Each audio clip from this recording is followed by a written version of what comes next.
Assalamualaikum warahmatullahi wabarakatuh. Baiklah, perkenalkan nama saya Nadia Santila Marel, BP 191102-2005. Saya akan menjelaskan pengujian LK akun receivable. Nah, di sini kita bisa lihat soal pertama, transaksi yang dilakukan pada hari libur adalah Sabtu dan Minggu. Nah, kita akan mencari tanggal pada hari Minggunya.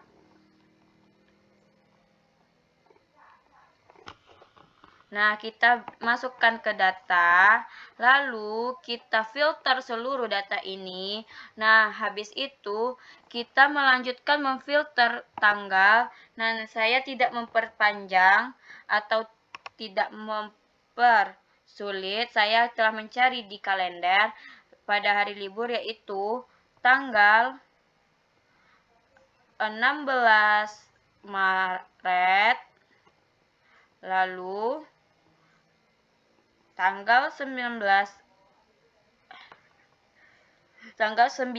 Agustus. Nah, lalu kita pindahkan ke tugas mahasiswa. Kita pindahkan ke mahasiswa. Nah, soal kedua, nilai transaksi penjualan yang lebih limit penjualan kredit yang telah ditentukan menurut customer group. Nah, di sini kita buka sheet informasi, kita bisa melihat grup A 5.000, grup B 10.000, C 15, D 20.000. Lalu kita mau pilih masuk ke data lagi. Nah, kita bisa mencari, kita filter yang lebih dari 5.000.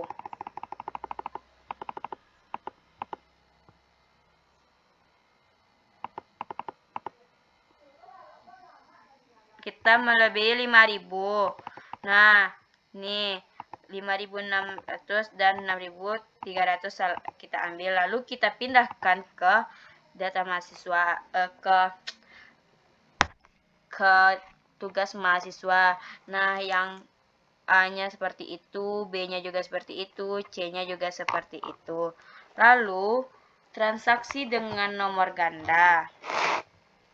Nah, transaksi nomor ganda yaitu transaksi nomor ganda, kita ambil ke data, lalu kita bloklah icon number. Nah, kita blok icon number dengan polling percent, highlights, dan duplikat. Nah, di sini kita bisa melihat maka kita blok dulu, lalu kita ambil high class, lalu duplikat. Nah, kita bisa lihat di sini yang berwarna. Atau kita coba untuk Bismillah. Nah, lalu selanjutnya sudah kita ambil ke data kedua. Nah, data kedua di sini adalah sales transaction. Nah, di sini soal pertama, transaksi yang dilakukan pada hari libur atau hari Minggu. Nah, kita masuk ke data. Kita filter seluruh datanya juga. Kita filter seluruh datanya. Udah, lalu setelah kita filter datanya, tidak memperpanjang waktu, saya juga melihat kalender. Nah, yaitu pada tanggal 9 April, kita filter lagi pada tanggal 9 April. Pada tanggal 19 April. Lalu tanggal 7 Juni. Lalu tanggal 21 Juni. Lalu pada tanggal 12 Juli. Maaf teman-teman, suaranya agak berisik. Nah, kita pindahkan ke sini. 19 April 2015, 7 Juni 2015, 21 Juni 2015, 12 Juli 2015, dan 12 Juli 2015. Nah, soal kedua, salah strap yang paling sering melakukan pelanggaran, melakukan penjualan pada hari Minggu, memberikan harga bracelet. Nah, sama dengan ini kita pindahkan. Nah, braceletnya itu telah ada di sini, lalu kita pindahkan juga ke sini. Maaf, tabelnya tidak terbikin. Lalu soal nomor 3, transaksi dengan nomor invoice ganda. Nah, di sini transaksi invoice ganda ini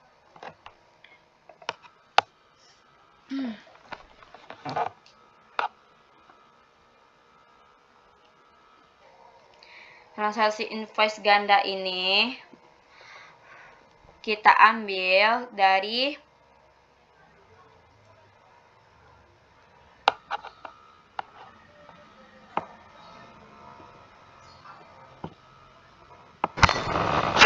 selanjutnya.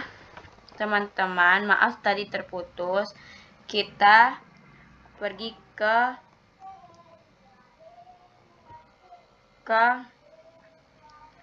di sini kita diminta ke invoice ganda. Nah, kita blok dulu.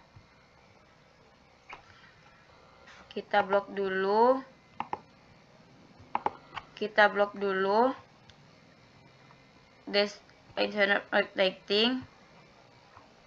Nah, habis itu kita ambil ke for internet reflecting, highlight dan duplikat.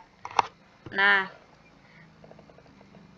habis itu telah ditemukan beberapa data, maka saya pindahkan dulu ke transaksi.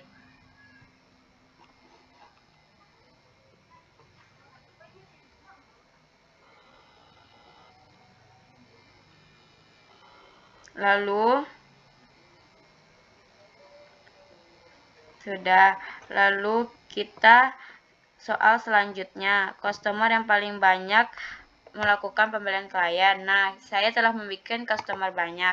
Nah, di sini saya telah membuat tabel baru atau sheet baru. Nah, di sini ada low rate dan angkanya 52 kita tugaskan, dan selanjutnya seperti itu.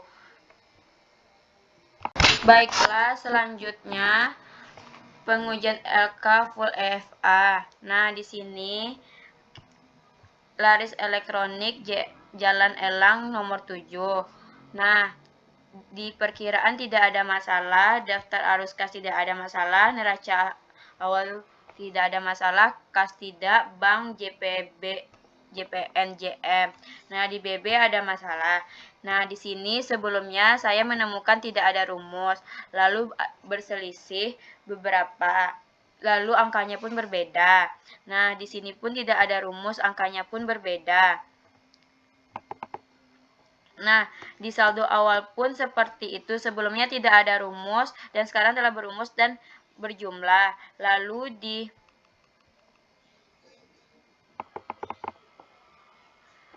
saldo awal pun seperti itu. Dan selanjutnya di hutang dagang juga ada kesalahan, yaitu tidak ada rumus. Lalu saya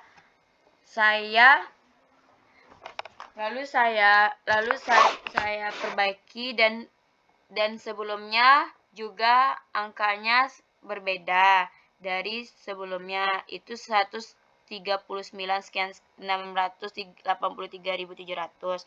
Lalu buku besar selanjutnya yaitu Prive penjualan, ikhtiar laba rugi. Itu pun di sini di saldo awalnya itu tidak ada angka dan sekarang telah ada angka. Lalu di penjualan kredit ini tidak ada rumus dan sekarang ada rumus. Nah,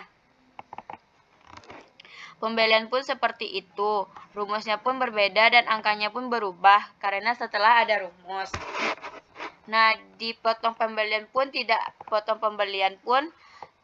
beban gaji, beban LAT, beban perlengkapan, beban bangunan, beban peralatan, dan beban sewa kendaraan, dan beban bunga, dan beban kendaraan, dan beban lain-lainnya pun saldo awalnya tidak ada angka dan kita kasih angka.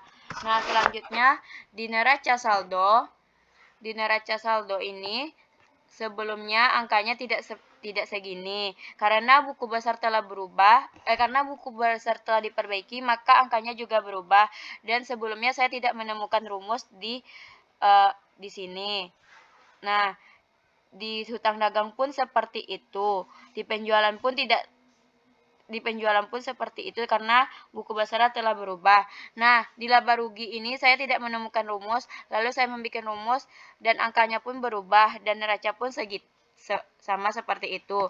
Nah, sebelumnya saya menemukan di file sebelumnya keseimbangan ini tidak balance dan laba rugi pun setelah seimbang 19.935.071. Nah, neraca rajur pun seperti itu karena buku besar dan NR telah berubah, maka dia juga otomatis berubah. LMP pun seperti itu. Nah, modal akhirnya pun juga berubah jadi 1.503